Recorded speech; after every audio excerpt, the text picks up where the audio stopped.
अस्सलामुअलैकुम स्टूडेंट्स, आज हम स्टडी करने वाले हैं फ़नेटिक्स के बारे में। तो बुनियादी तौर पे मैं आपको ये बताता चलूँ कि फ़नेटिक्स जो है लिंग्विस्टिक्स की वो फील्ड है जिसके अंदर हम साउंड्स प्रोड्यूस करते हैं अपने वोकल ट्रैक के ज़रिए, उनकी फ़िज़िकल कैरेक्टरिस्टिक्स को पढ़ा जाता है। ठीक है, ये साउंड कैसे प्रोड्यूस हो रहे हैं, ठीक है, ये साउंड वॉइस्ड हैं, इनमें वाइब्रेशन है नहीं है इन्हें प्रोडक्शन किस तरह से किया जा रहा है, किन स्पीच ऑर्गन्स को यूज़ करते हुए इन्हें प्रोड्यूस किया जा रहा है। इस तरह के फैक्टर्स को फ़ोनेटिक्स में स्टडी किया जाता है।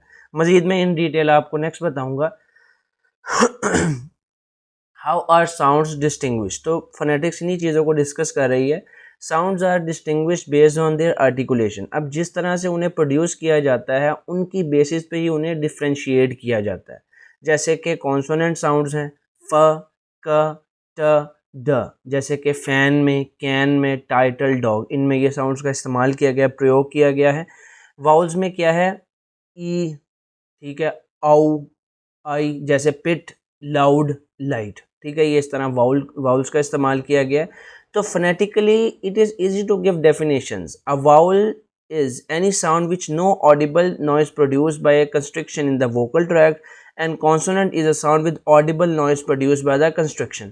तो इन दोनों में जो इन साउंड्स को यानी कैटेगराइज किया गया है दो टाइप्स के अंदर, तो इनमें बेसिक डिफरेंस यही है कि जो कॉन्सोनेंट्स हैं वो एक हवा में रुकावट हम मुंह के ज़रिए पैदा कर रहे हैं फ, का, और वाउल्स में ई, हम कोई रुकावट नहीं, आउ, आई, ठीक है, कोई रुकावट नहीं है। ये बेसिक डिफरेंस है वोकल ट्रैक्ट में इनको प्रोड्यूस करने का, और इन्हीं की बेसिस पे इन्हें दो हिस्सों में तकसीम कर दिया गया है। अब कॉन्सोनेंट्स को मज़ीद हम देख लेते हैं कि कॉन्सोनेंट में हम स्टडी करते हैं कि प्लेस ऑफ आर्टिकुलेशन, यानी प्लेस ऑफ आर्टिकुलेशन से मुराद है कि वो स्पीच ऑर्गन के किस हिस्से से अदा हुए हैं। Place of articulation refers to which part of the vocal tract, throat, mouth, nasal passages are involved in making the sound. For example, a b sound is made using your two lips. तो उसे bilabial कहेंगे, यानी ब, आपके दोनों होंठों को जोड़ करके आप ब साउंड प्रोड्यूस करते हो। तो इस बेस पे एक तो हम उसे कॉन्सोनेंट्स को देख सकते हैं और दूसरी तरफ मैनर ऑफ आर्टिकुलेशन।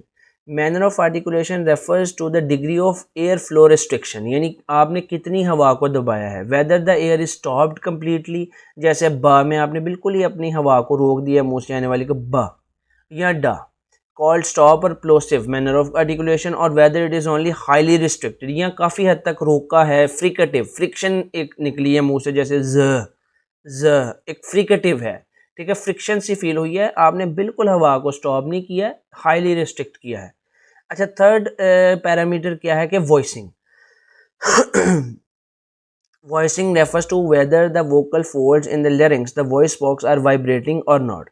इसका आसान सा तरीका ये होता है कि आप अपने दोनों कानों के अंदर उंगलियां दे लें। अगर आपको कोई साउंड प्रोड्यूस करते हुए वाइब्रेशन फील होती है तो वो वॉइस्ड साउंड है, और अगर फील नहीं होती तो वो नॉन वॉइस्ड या वॉइसलेस साउंड है। मिसाल के तौर पर वर्ड्स लाइक सू, जू, आप ये दोनों को बोल के देख लें, स और ज़, कानों को बंद करके, तो आपको पता चल जाएगा कि स वॉइसलेस है और ज़ जो है उसमें आपको वाइब्रेशन फील होगी, यानी कि वॉइस्ड है। अच्छा, अब वाउल्स को किन बेसिस पे हम जो है डिफ्रेंशिएट कर सकते हैं। Vowels are somewhat different from consonants, ये तो अंडरस्टूड बात है कि इसका मैकेनिज्म ही टोटली डिफरेंट है क्योंकि इसमें एयर रिस्ट्रिक्ट होती ही नहीं है।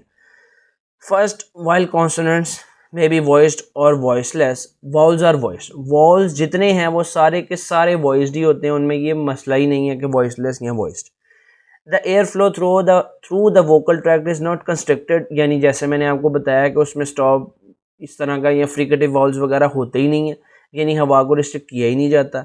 Different vowels are produced by changing the position of the tongue in the mouth and rounding और नॉट राउंडिंग द लिप्स। यही दो चीज़ें हैं, यानी हमारा जो ज़ुबान है और हमारे होंठों की जो शेप है, राउंड कर रहे हैं, नहीं कर रहे हैं, या ज़ुबान के किस हिस्से से प्रोड्यूस कर रहे हैं, इन बेसिस पे ही इसको हम डिफ्रेंशिएट कर सकते हैं। जैसे कि डायग्राम है, इसमें आप देख सकते हैं, the technical names of vowels tell three things about a sound. The height of the tongue, ठीक है, कितनी आप टंग को ऊपर कर रहे हैं। The portion of the tongue, ठीक है, आपकी ज़ुबान का कौन सा हिस्सा ऊपर को उठ रहा है, वो फ्रंट, सेंट्रल और बैक कहलाएगा। मिसाल के तौर पर बीट, ई आप बोलते हैं बीट, ठीक है, तो ये एक फ्रंट का हिस्सा उठता है और हाई तक उठता है बीट, ठीक है।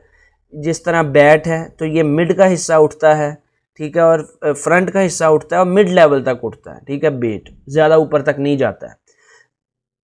लो है और फ्रंट में आप देखते हैं बाइट, या बाइट जिस तरह आप कह रहे हैं बाइट, तो आपका लो का हिस्सा लो तक जाता है और फ्रंट का हिस्सा बाइट ज़्यादा ऊपर नहीं उठता है। इसी तरह सेंट्रल है और बैक है, इन्हें आप प्रोड्यूस करके देख लें। जैसे बुक, बुक में आपका ज़ुबान का पिछला हिस्सा इन्वॉल्व है लेकिन हायर पोजीशन तक जा रहा है बुक। फिर बोट, ज़्यादा ऊपर नहीं जा रहा, ठीक है, बॉट नीचे तक रह रहा है, ठीक है, बाउट नीचे तक रह रहा है, ज़्यादा ऊपर तक नहीं जा रहा। तो इस डायग्राम के थ्रू इन्हें डिफ्रेंशिएट किया जाता है। अदर देन दैट इसमें कोई भी स्टॉप या बाकी तमाम तर वॉइस या वॉइसलेस वाले मसले नहीं होते। So that was all today in this video lecture. Keep watching. अगर इस वीडियो लेक्चर की समझ नहीं आती, एक दो दफ़ा सुनेंगे, आपको इंशाल्लाह आहिस्ता आहिस्ता अंडरस्टैंडिंग डेवलप हो जाएगी। अल्लाह हाफ़िज़।